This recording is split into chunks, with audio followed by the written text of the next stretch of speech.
راسكم بالله راه الدوره الاولى سالات والدراري ما قراوش كاع نهائيا. واش فراسكم هادشي ولا ما فراسكم؟ انتي المغاربه اللي خاص يعرفوا هاد الناس التعليم هو المستقبل، والدوله خاصها تستثمر في التعليم الا بغات تزيد للقدام. الصباح باش يوصل للمدرسه ديالو كيشد قل من 5000 درهم في الشهر، وهو اللي قال لك الماليه فوزي القجع قال لهم انا ما فراسيش هادشي بانه كاين في هذاك الاتفاق. كيفاش انت موقع الاتفاق وما عارفش شنو فيه؟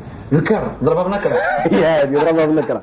من بعد ما هاد السيد اجبد الفوزي القجع خرج كيقول للاساتذه بان الكره اهم من التعليم، لذلك خص الاساتذه يسكتوا ويرجعوا للاقسام ديالهم. القجع اللي سد الروبينيات على الدراوش كاملين وحل البيبان غير على الباترونه والطبقه المتوسطه ما عمرها تحلم بشي زياده. قال لك الفلوس ما كايناش، الاساتذه ما عندنا ما نديروا لهم وما غنزيدوهمش. فهاد وجوه الويل هاد الحكومه ديال الباترونه ما كيعرفوا التقشف الا على الطبقه المتوسطه والكادحه. اما باش يحاربوا الفساد ولا يمشيو يحاربوا التهرب الضريبي او اللي يجمدوا اجور الموظفين الاشباح ويحاربوا الريع ولصوص المال العام والصفقات المشبوهه ومداخل موارد البحر والمعادن والفوسفات والفلاحه، وينقصوا شويه من اجور كبار موظفي الدوله، فحال هاد الحلول ما كيعرفوش ليهم. هاد الحكومه كتنتهج سياسه التقشف